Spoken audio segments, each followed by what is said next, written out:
El frío me arrancó los dedos antes que la muerte. Los vi caer como ceniza negra sobre la nieve, sin dolor, sin sangre que manara porque mi cuerpo ya no tenía calor para bombear.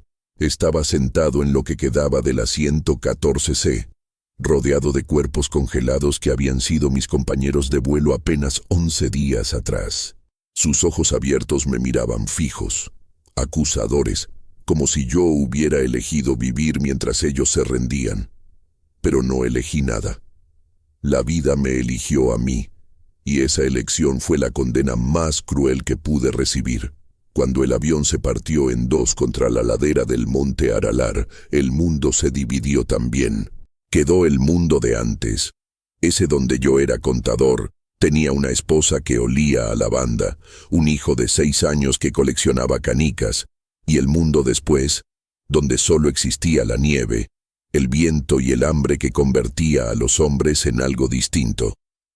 Algo que no tiene nombre porque nombrarlo sería admitir lo que tuve que hacer para seguir respirando. No recuerdo el impacto.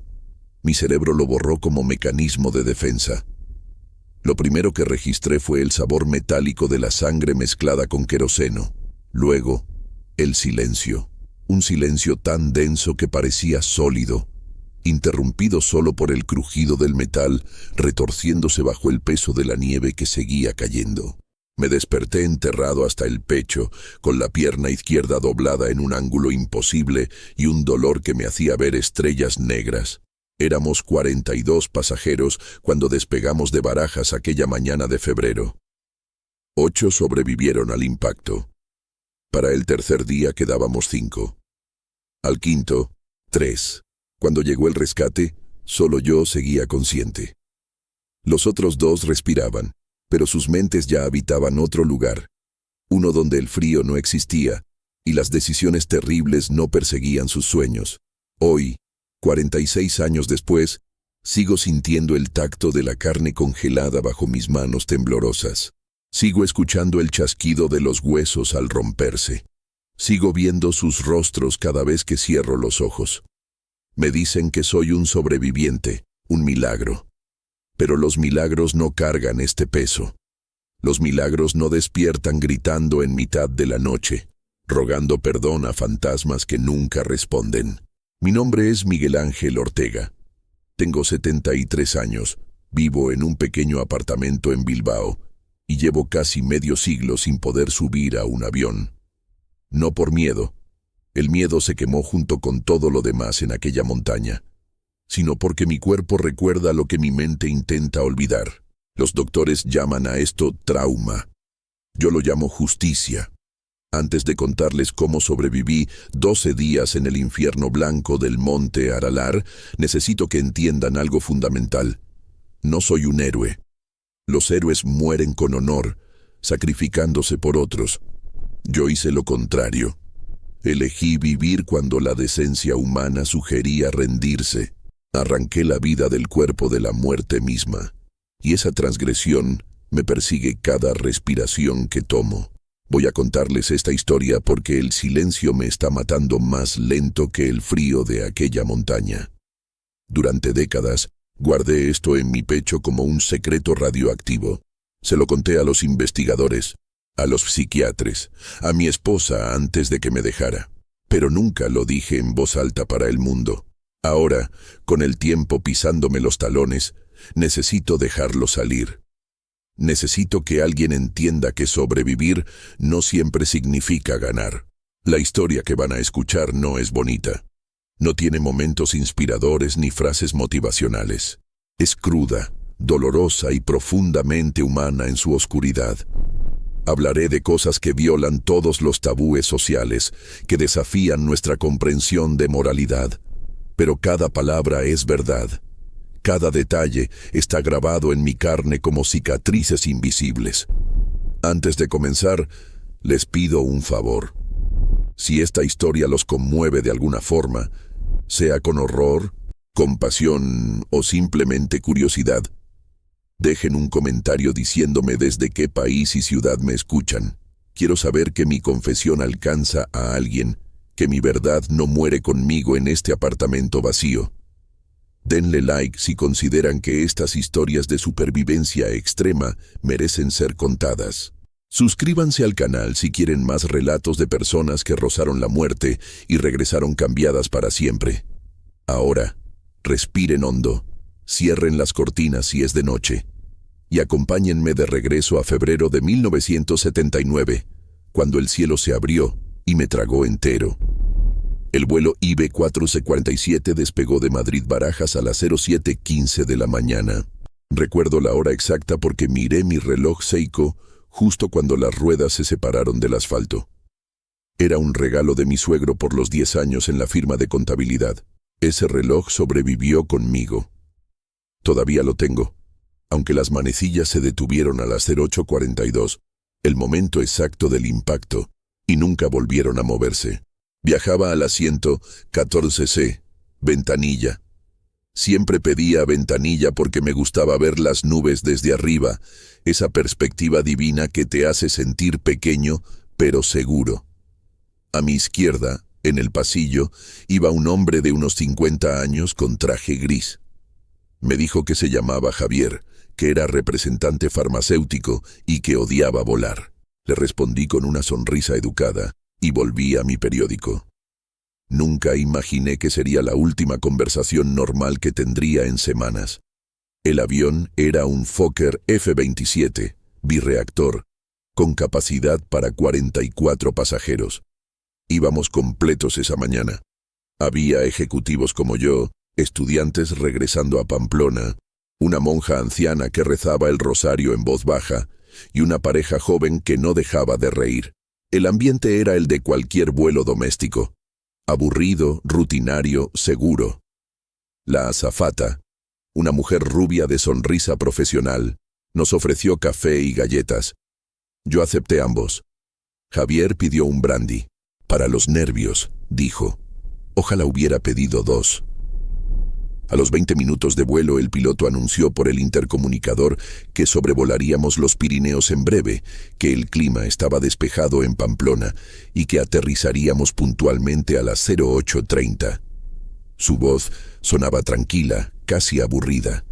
Era un vuelo de rutina, uno de los cientos que había hecho en su carrera. No había razón para preocuparse, pero la naturaleza no lee itinerarios. La tormenta nos golpeó sin previo aviso. Un segundo estábamos en cielo azul, y al siguiente entramos en una nube negra tan densa que la luz del sol desapareció por completo.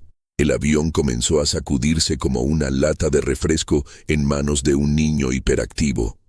Los compartimentos superiores se abrieron solos, lanzando maletas y abrigos al pasillo. Una mujer gritó, luego otra. El rosario de la monja cayó al suelo con un tintineo metálico que sonó como campanas de funeral. El piloto volvió a hablar, pero su voz había cambiado. Ya no sonaba aburrido, sonaba concentrado, tenso, con ese tono controlado que usan los profesionales cuando saben que algo va terriblemente mal, pero no quieren causar pánico. Señores pasajeros, por favor permanezcan en sus asientos con los cinturones abrochados. Estamos experimentando turbulencia severa. Mantengan la calma. Pero la calma era imposible. El avión caía y subía en picadas violentas que desafiaban la gravedad. Mi café se derramó sobre mi regazo. No sentí el calor. Solo sentí el terror helado subiendo por mi columna vertebral. Entonces escuché el sonido. Un chasquido metálico profundo, como si alguien hubiera arrancado una puerta gigante de sus bisagras. El motor izquierdo tosió, escupió humo negro y murió. El avión se inclinó bruscamente hacia ese lado, y todo lo que no estaba asegurado, incluyendo personas que no habían abrochado sus cinturones, voló hacia las ventanillas izquierdas en una avalancha de cuerpos y objetos. Vi a la azafata rubia golpearse la cabeza contra el marco de la puerta de la cabina. El sonido fue como el de un melón rompiéndose. Cayó como un saco de arena. Javier me agarró el brazo con una fuerza desesperada. Sus ojos estaban abiertos como platos, llenos de ese conocimiento primitivo que todos los animales tienen ante la muerte inminente. Vamos a morir, dijo. No era una pregunta, era una declaración de hecho. Quise decirle que no, que todo estaría bien, que el piloto sabía lo que hacía. Pero las palabras se congelaron en mi garganta porque en el fondo de mi alma, yo también lo sabía. El avión ya no volaba, caía. El descenso duró una eternidad comprimida en segundos. Después los investigadores me dirían que fueron apenas 42 segundos desde la falla del motor hasta el impacto. 42 segundos que se sintieron como 42 años. Vi mi vida completa proyectarse en la ventanilla como una película en reversa.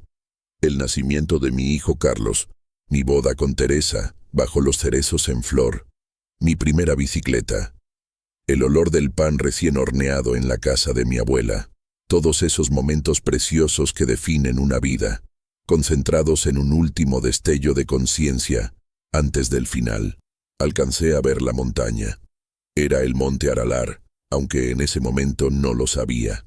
Solo veía una pared blanca acercándose a una velocidad imposible, creciendo en la ventanilla hasta llenar todo mi campo visual. Blanco puro. Nieve virgen. Hermosa y mortal. El piloto intentó nivelar el avión en el último segundo, empinando la nariz hacia arriba en un esfuerzo desesperado por ganar altura. Casi lo logra. Casi. Pero casi no cuenta cuando te estrellas contra una montaña a 300 kilómetros por hora. El impacto no fue un solo golpe, fue una serie de choques violentos y fragmentados.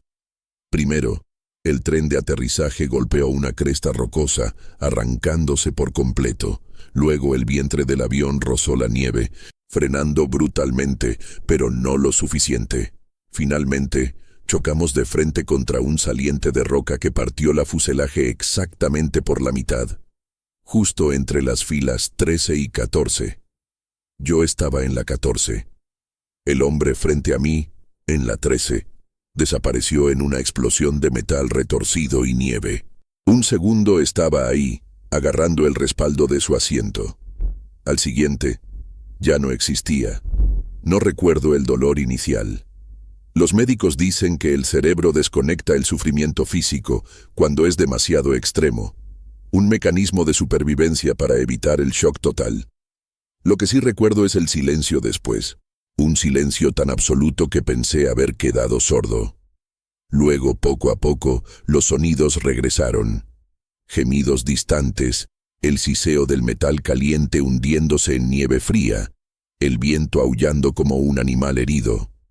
Y mi propia respiración, rasposa y entrecortada, el único indicio de que todavía estaba vivo. Abrí los ojos. Todo era blanco y rojo. Blanco de nieve, rojo de sangre. Estaba enterrado hasta el pecho, con la mitad inferior de mi cuerpo completamente aprisionado por nieve compacta y escombros metálicos. Mi pierna izquierda ardía con un fuego líquido que me hacía morder mi lengua para no gritar. Más tarde descubriría que tenía fractura compuesta de tibia y peroné, con el hueso atravesando la piel. Pero en ese momento, solo sabía que algo estaba terriblemente roto dentro de mí. Moví la cabeza con cuidado, temiendo descubrir que mi cuello también estaba roto. No lo estaba. Podía mover brazos y cabeza. Eso era bueno. Eso significaba posibilidades. Miré alrededor, intentando comprender la nueva geografía de mi realidad. La mitad trasera del avión, mi mitad, yacía inclinada contra la ladera de la montaña, medio enterrada en nieve. La parte delantera había desaparecido completamente, tragada por un barranco que no alcanzaba a ver, pero cuya profundidad podía imaginar por los ecos de los gritos que venían desde abajo. Javier seguía a mi lado. Su cabeza colgaba en un ángulo extraño, y sus ojos miraban al vacío sin ver nada. Había un hilo de sangre congelada bajando por su barbilla. Estiré mi mano derecha, la única que podía mover, y toqué su cuello, buscando pulso. Nada. Estaba tibio todavía, pero ya no era una persona. Era un cuerpo. El primero de muchos que conocería íntimamente en los días siguientes. El frío llegó antes que la comprensión total de lo ocurrido. No fue gradual. Fue como si alguien hubiera abierto la puerta de un congelador industrial y me hubiera empujado dentro. La temperatura en la montaña rondaba los 15 grados bajo cero, pero con el viento cortante que bajaba de los picos, la sensación térmica alcanzaba fácilmente los 25 bajo cero. Mi traje de contador, perfecto para una oficina climatizada en Madrid, era menos útil que papel de seda contra esa violencia atmosférica. Comencé a cavar. No tenía pala, ni herramientas, ni guantes. Solo mis manos desnudas y una voluntad animal de salir de esa tumba de nieve. Escarbaba como un perro enloquecido, arrancando puñados de nieve compacta que se mezclaba con sangre de mis nudillos desollados. Cada movimiento enviaba oleadas de agonía desde mi pierna rota, pero el dolor era secundario. El frío era el enemigo inmediato. Si no salía pronto, la hipotermia me mataría antes que cualquier herida. Tardé 40 minutos en liberarme. 40 minutos de esfuerzo brutal que consumieron reservas de energía que no sabía que tenía. Cuando finalmente logré sacar la pierna rota del agujero, el mundo se volvió negro durante varios segundos. El dolor era tan intenso que mi cerebro simplemente se apagó. Cuando volví en mí, estaba tendido sobre la nieve, mirando un cielo gris plomo que amenazaba con más tormenta. Mi pierna era una masa palpitante de sufrimiento. Podía ver el hueso blanco asomando entre carne desgarrada y tela de pantalón empapada en sangre. Necesitaba entablillarla, o moriría desangrado. Miré alrededor buscando algo, cualquier cosa. Mis ojos cayeron sobre un pedazo de respaldo de asiento que sobresalía de la nieve como una lápida torcida. Me arrastré hasta él, dejando un rastro rojo en la blancura inmaculada. Cada centímetro era una batalla. Arranqué 2 varillas de metal del respaldo y usé mi corbata. Una corbata de seda azul que Teresa me había regalado por nuestro aniversario, para atarlas a ambos lados de mi pierna. El hueso crujió al moverse. Mordí mi bufanda para no gritar. El sonido que salió de mi garganta no era humano. Con la pierna torpemente inmovilizada, me senté sobre los escombros e hice un inventario de la situación. La sección trasera del avión formaba un refugio precario, una cueva de metal retorcido medio enterrada en la ladera. Adentro podía escuchar voces, débiles, asustadas, pero vivas. Eso significaba sobrevivientes. Eso significaba que no estaba solo. Me aferré a esa idea como un náufrago a un madero flotante. La soledad en ese infierno blanco habría sido insoportable. Me arrastré hacia la abertura irregular que había sido la sección del fuselaje. Entrar fue como gatear por las fauces de un monstruo metálico. Placas de aluminio colgaban como dientes afilados. Cables eléctricos chisporroteaban débilmente, alimentados por alguna batería moribunda. El interior apestaba a queroseno, sangre y algo más. El olor agrio del miedo humano concentrado. Mis ojos tardaron varios segundos en ajustarse a la penumbra. Había cuerpos por todas partes, algunos claramente muertos, retorcidos en posiciones que solo los huesos rotos pueden lograr. Otros se movían, gemían, llamaban por ayuda con voces quebradas. Conté rápidamente. 8 personas además de mí. 9 sobrevivientes de 42 pasajeros. Las matemáticas de la tragedia son siempre brutales. Entre los vivos reconocí a la monja anciana, todavía aferrando su rosario, aunque ahora las cuentas estaban manchadas de sangre. Había un joven de unos 20 años con el brazo doblado en ángulo imposible.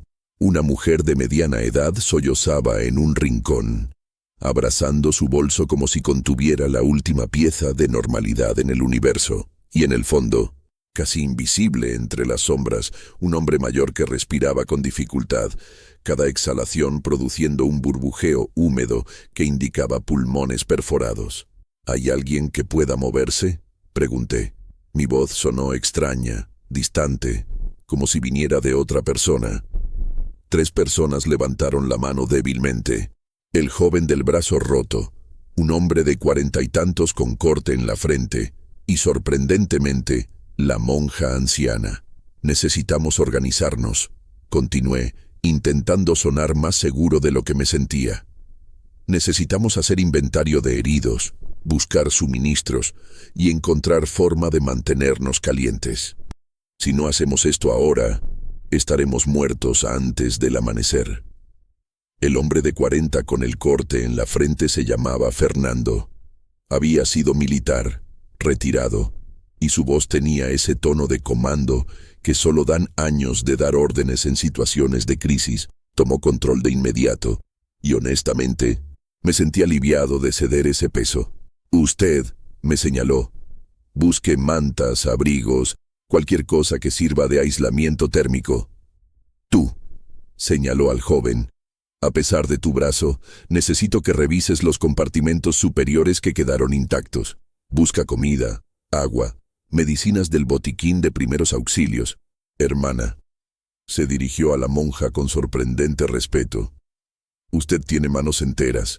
Necesito que atienda a los heridos. Limpie heridas, detenga sangramiento. Haga lo que pueda. Nos movimos con propósito. El propósito era la única defensa contra el pánico que amenazaba con tragarnos. Encontré 3 mantas de emergencia en el compartimento trasero, esas mantas térmicas plateadas que parecen papel aluminio. También recuperé varios abrigos de los compartimentos superiores y de los cuerpos que ya no los necesitaban. Sé cómo suena eso. Sé que despojar a los muertos parece una profanación. Pero en la montaña, la muerte y la vida comparten recursos. Los muertos no sienten frío. Los vivos sí. El joven, se llamaba Marcos, estudiante de ingeniería en Pamplona, encontró la caja de primeros auxilios. Estaba parcialmente aplastada, pero los contenidos se veían intactos. Vendas, desinfectante, analgésicos, jeringas de morfina. También localizó una mochila que había pertenecido a algún pasajero, conteniendo 2 bocadillos de jamón, una barra de chocolate y una botella de agua mineral. Era comida para una persona por un día. Para 9 personas en una montaña, era casi nada. Pero casi nada era infinitamente mejor que absolutamente nada. La monja, hermana Lucía, me dijo su nombre con voz sorprendentemente firme. Trabajó con eficiencia tranquila, vendó cabezas, entablilló huesos rotos con pedazos de metal y tiras de tela, e incluso intentó hacer algo por el hombre con los pulmones perforados, aunque todos sabíamos que era caso perdido.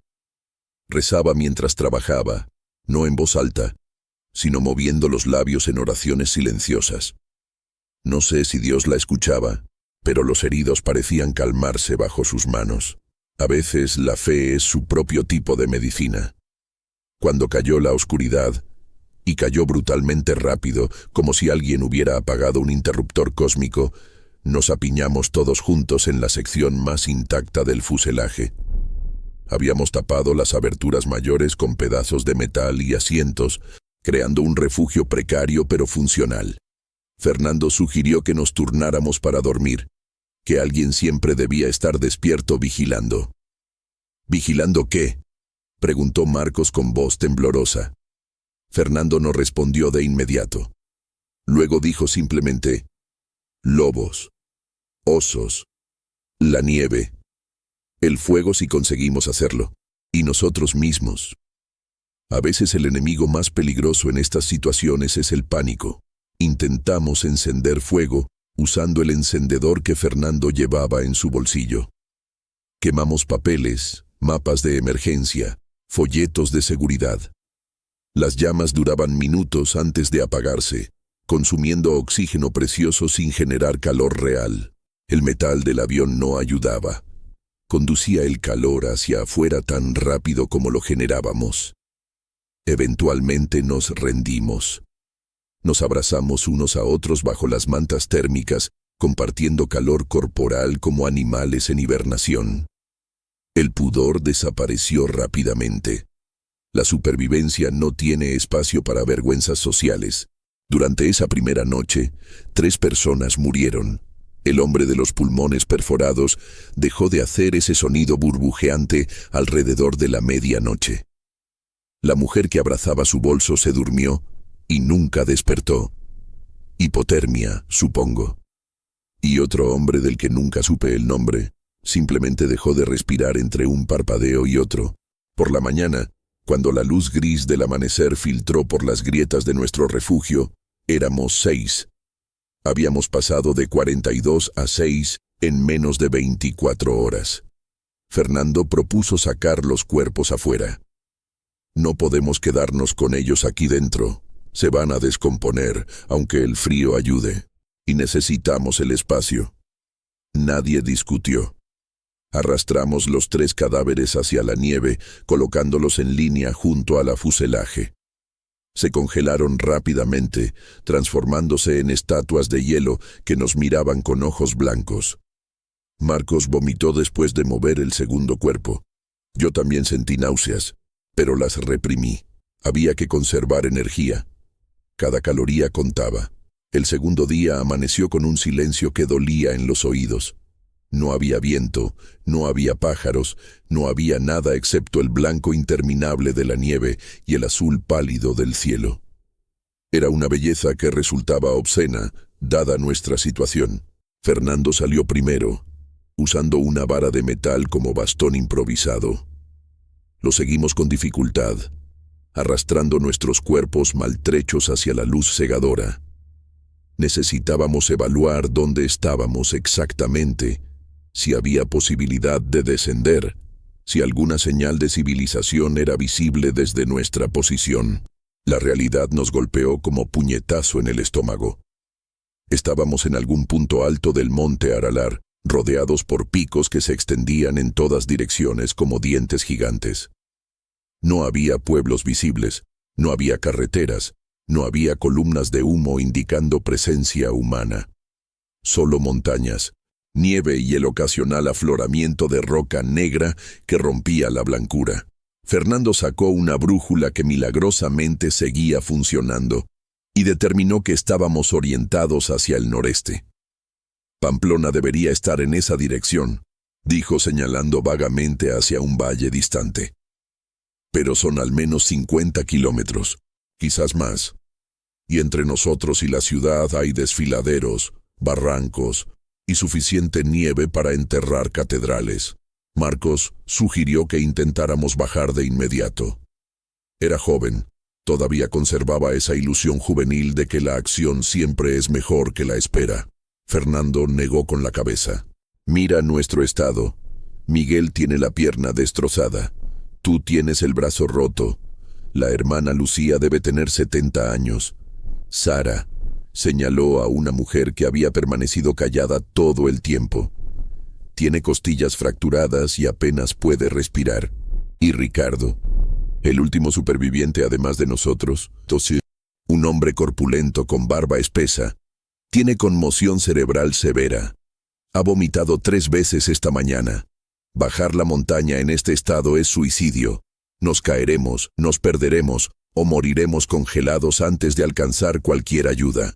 ¿Entonces qué hacemos?, preguntó Sara con voz tensa. Era la primera vez que la escuchaba hablar.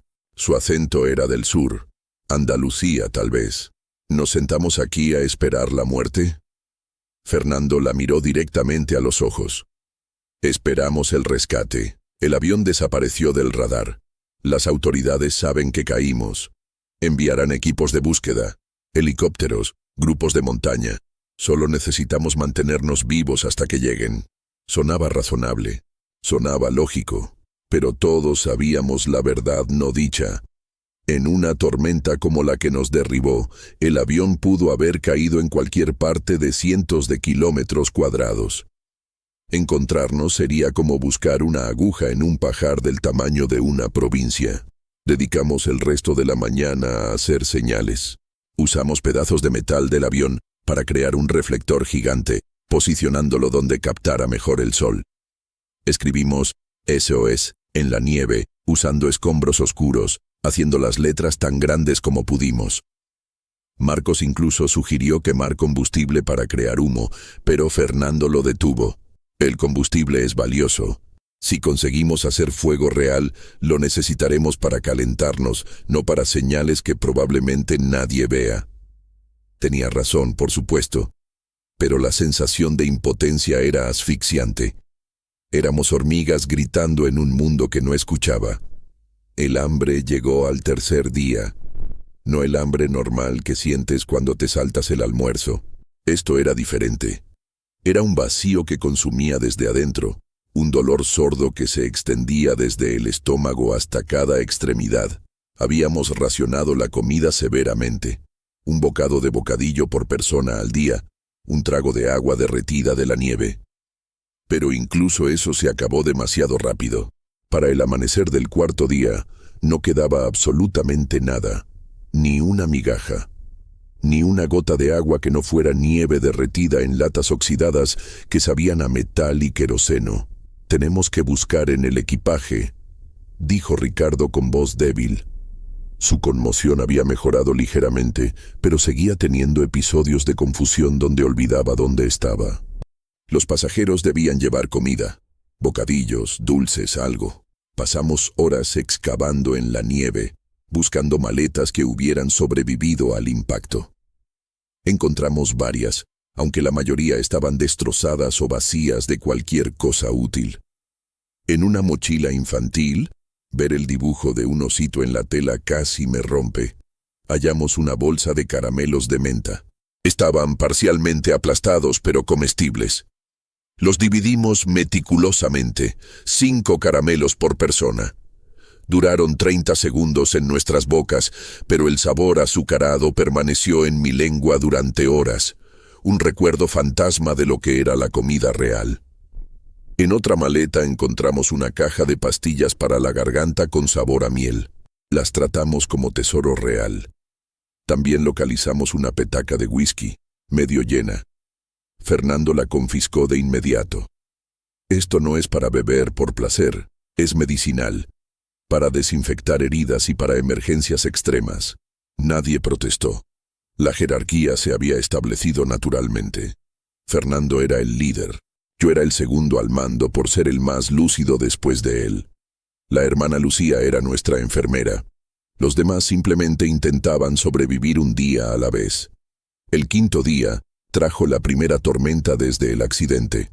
Llegó sin previo aviso, una pared de nieve y viento que rugió desde las cumbres como avalancha viviente. Nos encerramos en el fuselaje, sellando cada grieta que pudimos con tela y pedazos de espuma de los asientos. El viento aullaba afuera como 1000 lobos hambrientos. La temperatura dentro del refugio cayó brutalmente. Podía ver mi aliento formando cristales de hielo en el aire. Mis dedos se volvieron azulados a pesar de los guantes improvisados que había hecho con calcetines. La hermana Lucía dirigió una oración. No soy religioso, nunca lo fui, pero esa noche recé con ella. Recé a cualquier dios que pudiera estar escuchando en ese infierno helado. La tormenta duró 36 horas. Cuando finalmente amainó, nos encontramos enterrados.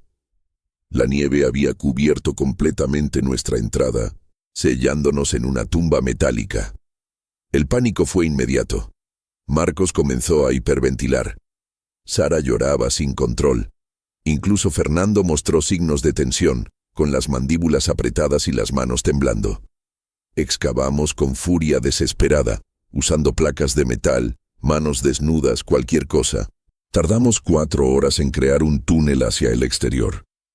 Cuando finalmente rompimos la última capa de nieve y el aire fresco entró a nuestro refugio, inhalé tan profundamente que me dolieron los pulmones.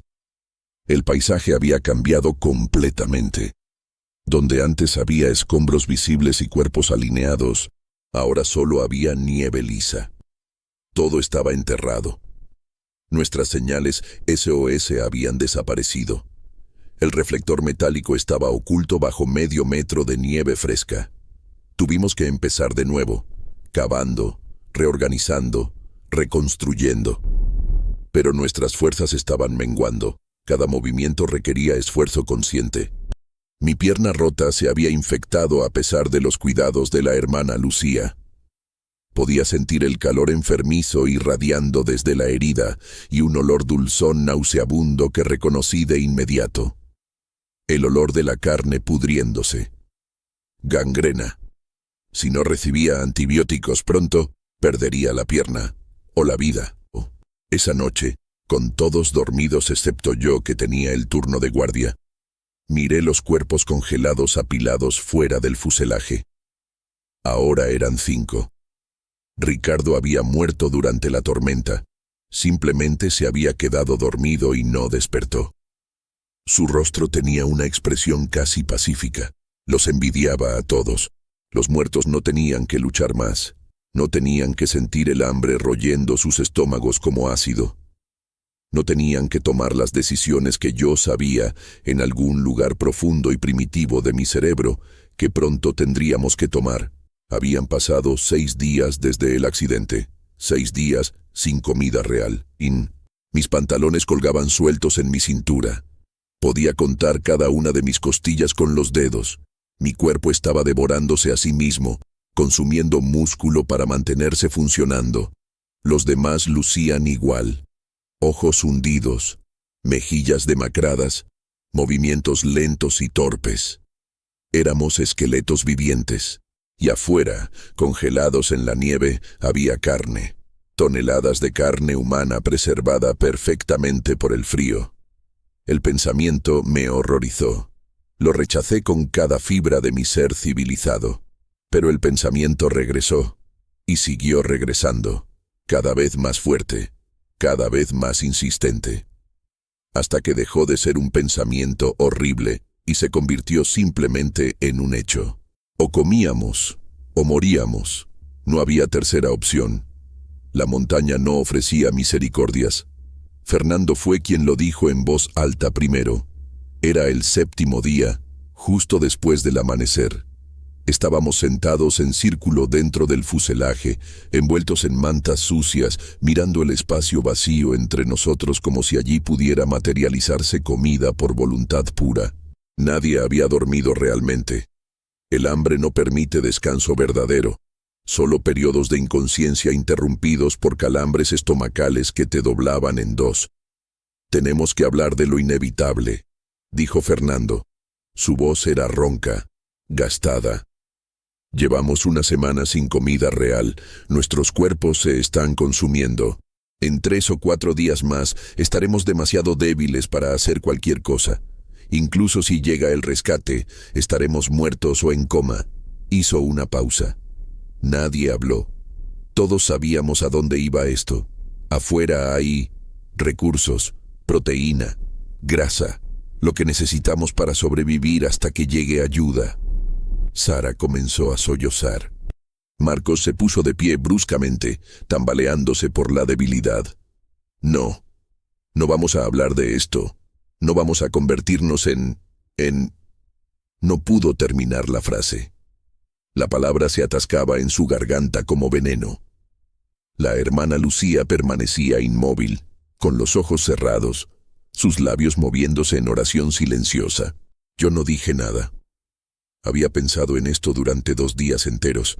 Había peleado conmigo mismo, había llorado en silencio durante mi turno de guardia. Había buscado cualquier alternativa. No había ninguna. Fernando continuó con voz firme pero no cruel. Escúchenme. Sé cómo suena. Sé lo que estoy sugiriendo. Va contra todo lo que nos enseñaron, contra toda moralidad humana. Pero estamos en un lugar más allá de la moralidad normal. Estamos en un lugar donde las reglas cambian, o morimos. Esas personas afuera ya no están. No sienten nada, no sufren, pero nosotros sí.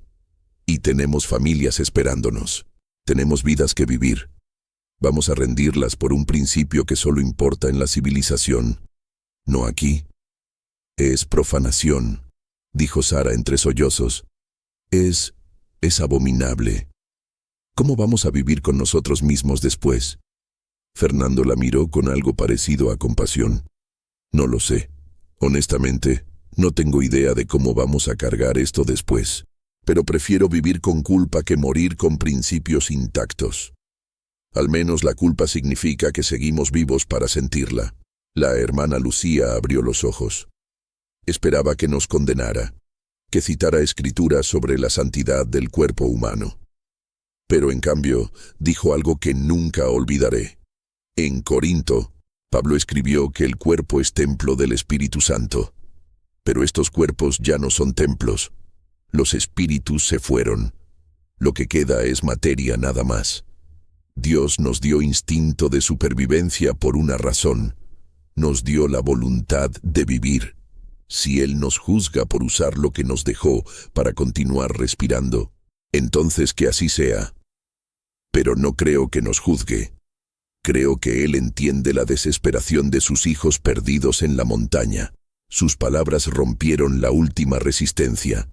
No porque nos dieran permiso moral, ninguna palabra podía hacer eso, sino porque articulaban lo que todos ya sabíamos en nuestros huesos hambrientos. Íbamos a hacerlo. La única pregunta era ¿cómo? Decidimos que Fernando y yo seríamos los únicos en realizar el acto. Los demás no tenían que participar directamente, no tenían que cargar esa responsabilidad específica. Podrían comer lo que preparáramos sin tener que enfrentar el horror de la preparación. Era una distinción débil, casi sin sentido, pero las pequeñas distinciones son todo lo que tenemos cuando hacemos lo impensable. Salimos juntos, Fernando y yo, dejando a los otros dentro. El sol brillaba con intensidad cruel, haciendo que la nieve cegara como 1000 espejos. Los cuerpos estaban donde los habíamos dejado. 5 estatuas de hielo humano.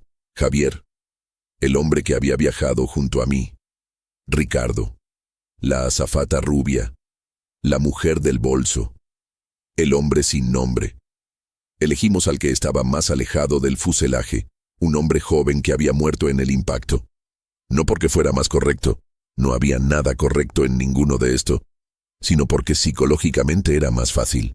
No habíamos hablado con él. No conocíamos su nombre. Era anónimo, y la anonimidad hacía el horror marginalmente más soportable.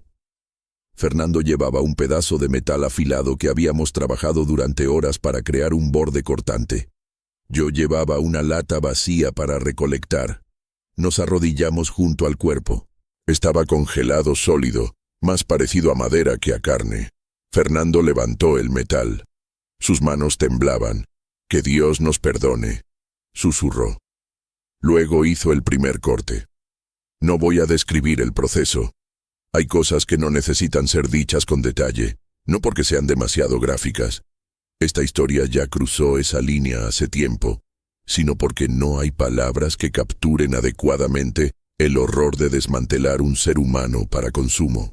Basta decir que fue mecánico, frío, necesario. Trabajamos en silencio, excepto por el sonido del metal contra carne congelada y el ocasional sollozo ahogado que ninguno de nosotros podía contener completamente. Tomamos solo lo mínimo, trozos de músculo de las extremidades, donde la ropa había protegido la carne del queroseno derramado. Los envolvimos en tela limpia y los llevamos de vuelta al fuselaje. Dentro, los otros miraban la pared, el techo, cualquier lugar excepto hacia nosotros. Habíamos encontrado una lata metálica grande que podíamos calentar usando tela y pedazos de plástico como combustible. No era cocinar realmente. No teníamos forma de generar suficiente calor, pero al menos podíamos descongelar y calentar parcialmente la carne. El olor fue lo primero que me golpeó cuando comenzó a descongelarse. No olía a comida. Olía a algo entre carne cruda y metal, con un toque dulzón que revolvía el estómago. Pero el hambre es más fuerte que el asco. Cuando Fernando sirvió el primer pedazo en la tapa de una lata, mis manos se movieron solas, llevándolo a mi boca antes de que mi cerebro pudiera protestar. El sabor era indescriptible. No era como carne de res o cerdo o pollo, era único, y mi cerebro sabía exactamente qué era. Mastiqué mecánicamente, forzando cada fibra a bajar por mi garganta que se resistía. Mi estómago se rebeló, enviando oleadas de náusea. Respiré profundamente por la nariz, cerré los ojos y seguí masticando. Tragué. El pedazo bajó como piedra. Esperé varios minutos para ver si vomitaba. No lo hice. Mi estómago, desesperado por nutrición, aceptó la comida a pesar de su origen. Los demás comieron en silencio. Sara lloraba mientras masticaba. Marcos miraba fijamente el pedazo en su mano, como si fuera un artefacto alienígena. La hermana Lucía rezaba entre cada bocado, bendiciendo la comida como si estuviéramos en una cena dominical normal. Era surrealista, grotesco y absolutamente necesario. Comimos hasta que nuestros estómagos, encogidos por días de inanición, no pudieron aceptar más. Guardamos el resto envuelto en tela, enterrado en nieve junto al fuselaje donde se mantendría congelado. Esa noche, ninguno durmió. Yacíamos en la oscuridad, cada uno atrapado en su propia pesadilla privada. Podía escuchar a Sara sollozando suavemente. Marcos murmuraba disculpas a alguien. Tal vez a Dios. Tal vez al hombre que habíamos desmembrado. Tal vez a sí mismo. Yo miraba el techo metálico, sintiéndome extrañamente distante de mi propio cuerpo. Había cruzado una línea que no sabía que existía. Había hecho algo que cambiaría quién era fundamentalmente. No había vuelta atrás. Aunque llegara el rescate mañana, aunque viviera otros 50 años, siempre sería el hombre que comió carne humana para sobrevivir. Pero a la mañana siguiente, cuando desperté, noté algo sorprendente. Tenía energía. No mucha, pero más de la que había tenido en días. Podía pensar con claridad. Mis manos temblaban menos. Mi cuerpo, ese traidor pragmático, había aceptado la nutrición sin importar su fuente y la estaba usando para reparar, para fortalecerse, para continuar. La vida se aferraba a la vida, sin juicios morales, sin remordimientos filosóficos. Solo biología cruda haciendo lo que la biología hace. Sobrevivir. Los días se volvieron rutina después de eso. Una rutina monstruosa, pero rutina al fin. Cada 3 días, Fernando y yo salíamos. Elegíamos un cuerpo, tomábamos lo necesario. Los demás fingían no saber los detalles. Comíamos, sobrevivíamos.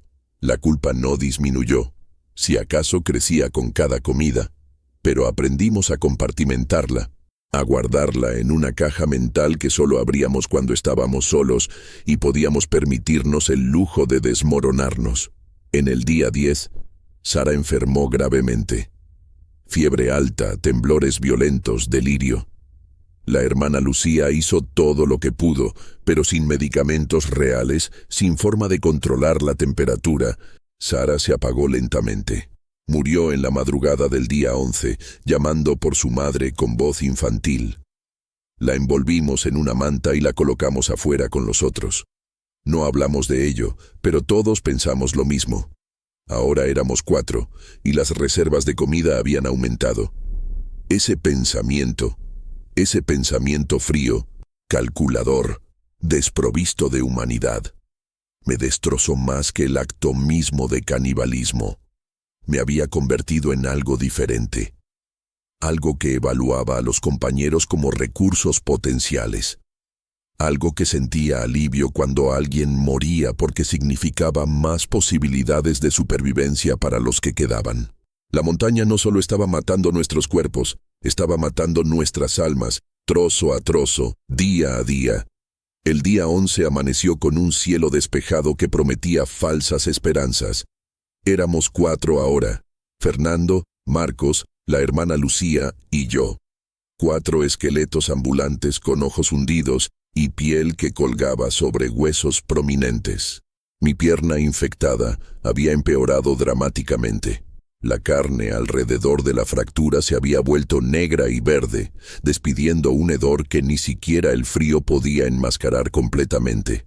La hermana Lucía había intentado limpiar la herida con nieve derretida y el poco desinfectante que quedaba, pero era inútil. La gangrena avanzaba como fuego lento, consumiendo mi extremidad centímetro a centímetro. Podía sentirla trepando hacia mi rodilla, envenenando mi sangre. Sabía que si el rescate no llegaba pronto, esa pierna me mataría más seguro que el hambre o el frío. Fernando había cambiado también. El hombre militar que había tomado control con voz firme y decisiones claras, ahora hablaba solo durante horas. Lo encontraba mirando las montañas con expresión vacía, moviendo los labios en conversaciones con personas invisibles. Una vez lo escuché llamar a su esposa por nombre, diciéndole que pronto estaría en casa, que solo necesitaba encontrar el camino correcto a través de la nieve. La montaña estaba rompiendo su mente, fragmentándola en pedazos que ya no encajaban correctamente. Me aterraba pensar que yo podría ser el siguiente. ¿Cuánto puede soportar una mente humana antes de simplemente rendirse? ¿Cuántos horrores puede procesar antes de decidir que la locura es preferible a la lucidez? Marcos había desarrollado una tos profunda que le sacudía todo el cuerpo. Escupía flema con manchas de sangre, señal inequívoca de que algo en sus pulmones se había dañado gravemente. Tal vez neumonía, tal vez algo peor. Cada ataque de tos le hacía gritar de dolor porque sus costillas rotas, nunca sanadas adecuadamente, se movían y raspaban contra tejido interno. Lo peor era verlo intentar reprimir la tos, mordiéndose el puño hasta sangrar, porque sabía que cada espasmo era agonía. Pero la tos no se podía reprimir. Venía en oleadas implacables, dejándolo exhausto y jadeante en el suelo metálico. Solo la hermana Lucía parecía mantener alguna forma de estabilidad mental. Rezaba constantemente, sus dedos artríticos trabajando las cuentas del rosario con devoción mecánica. Pero incluso ella mostraba señales de deterioro. Se confundía con los días, preguntando si era domingo y necesitaba prepararse para misa. Una vez me llamó por el nombre de su hermano, muerto hacía 30 años. Sus ojos, antes tan claros y compasivos, ahora tenían esa cualidad vidriosa de quien mira sin ver realmente. La fe la mantenía funcionando, pero el cuerpo tiene límites que ni siquiera la fe más fuerte puede superar indefinidamente. Esa tarde, tomamos una decisión desesperada. Fernando, en uno de sus momentos lúcidos, propuso que intentáramos descender. «No van a venir», dijo con voz áspera. «Han pasado 11 días. Si fueran a encontrarnos, ya lo habrían hecho. O asumen que estamos todos muertos, o simplemente no saben dónde buscar. Quedarnos aquí es morir lentamente. Al menos bajando, hay posibilidad». Era lógica nacida de desesperación, pero todos la aceptamos porque la alternativa era admitir que habíamos hecho todo. Habían cruzado todas las líneas morales, solo para morir de todas formas. Preparamos lo que pudimos. Envolvimos trozos de carne en telas limpias para llevar como provisiones. Hicimos bastones con varillas de metal. Rasgamos mantas para crear envolturas improvisadas en nuestros pies, porque nuestros zapatos estaban destrozados. Fernando trazó una ruta aproximada usando la brújula y su memoria de mapas topográficos. Bajaremos hacia el noreste, siguiendo la pendiente natural. Eventualmente llegaremos a un valle, Tocín, y los valles siempre tienen ríos, y los ríos llevan a civilización. Sonaba simple. No lo era. Las montañas devoran a los optimistas. Comenzamos el descenso al amanecer del día 12. Cada paso era batalla. Yo me apoyaba en mi bastón improvisado, arrastrando mi pierna gangrenada que ya no respondía a comandos conscientes. Era peso muerto, colgando de mi cadera como tronco podrido.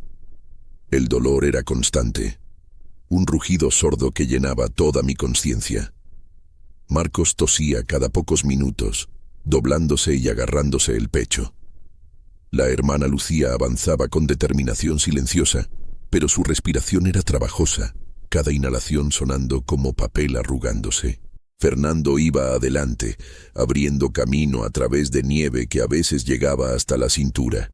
Habíamos bajado quizás 500 metros, una distancia ridícula para personas sanas, una eternidad para nosotros, cuando escuchamos el sonido. Al principio pensé que era alucinación. El sonido de motores había perseguido mis sueños durante días, siempre desvaneciéndose cuando despertaba. Pero este sonido no se desvanecía. Crecía, se hacía más fuerte, más real. Fernando se detuvo, inclinando la cabeza como perro, escuchando frecuencias ultrasonoras. ¿Lo oyen?, susurró, como si hablar demasiado alto pudiera espantar el milagro.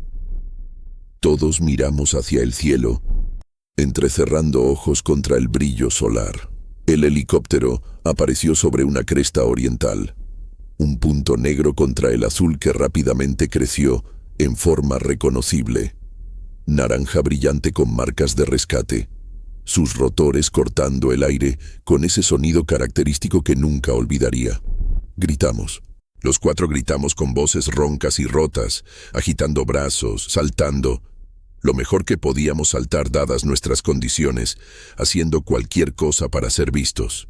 Fernando sacó la manta térmica plateada y la agitó como bandera desesperada. El reflejo del sol en ella debió ser visible desde kilómetros porque el helicóptero cambió dirección abruptamente, virando directamente hacia nosotros. Verlo descender fue como presenciar el descenso de ángeles. Las palabras suenan cursis ahora, años después, pero en ese momento era exactamente así. La salvación bajando del cielo en forma de metal naranja y rotores giratorios. Aterrizó a 30 metros de nuestra posición, incapaz de acercarse más debido al terreno irregular.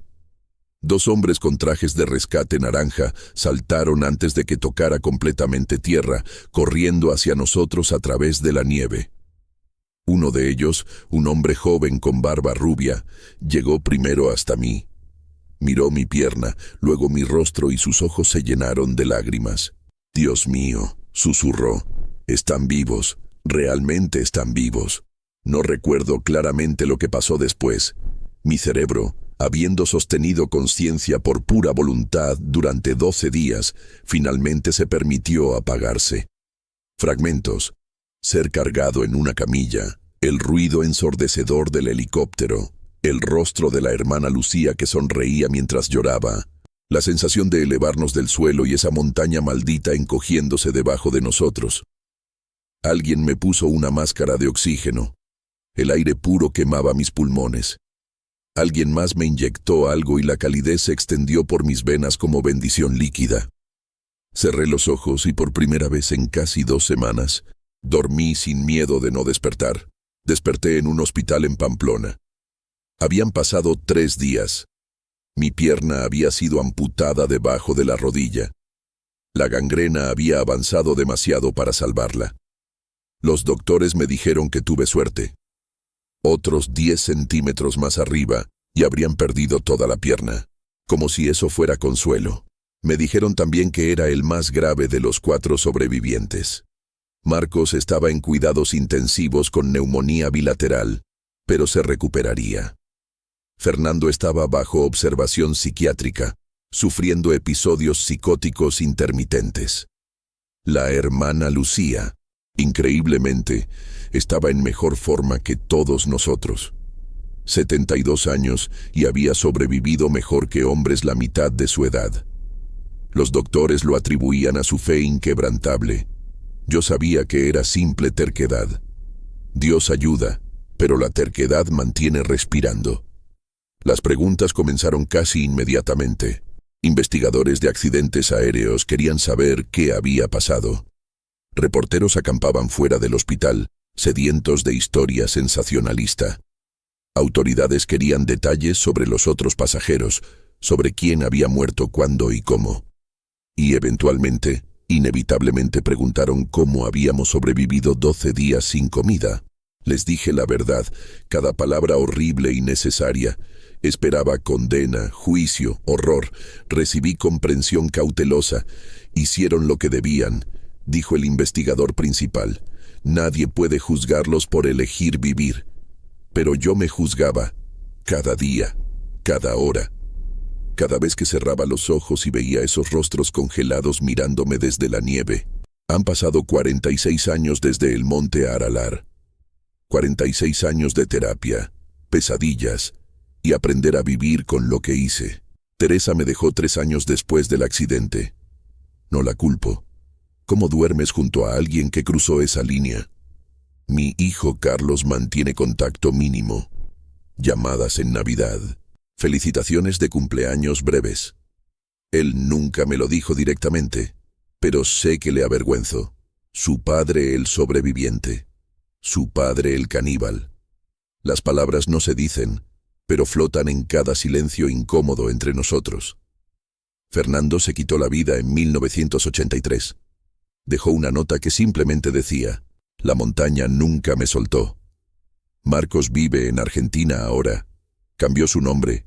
Construyó una vida completamente nueva donde nadie sabe quién fue. La hermana Lucía murió en 1995, pacíficamente durante el sueño. En su funeral, el sacerdote habló de su fe inquebrantable. Yo hablé de su humanidad, de cómo me enseñó que sobrevivir y ser bueno no son mutuamente excluyentes, incluso cuando las acciones parecen sugerir lo contrario. Cuento esta historia porque el silencio pesa más que las palabras. Porque alguien necesita saber que sobrevivir no es limpio ni heroico. Es sucio, doloroso, y te cambia en formas que nunca sanan completamente. Hice lo impensable para seguir respirando. No pido perdón, no pido comprensión, solo pido que recuerden. Cuando la muerte te mira a los ojos en una montaña congelada, la moralidad se vuelve un lujo que no puedes permitirte. Y vivirás el resto de tu vida preguntándote si el precio valió la pena.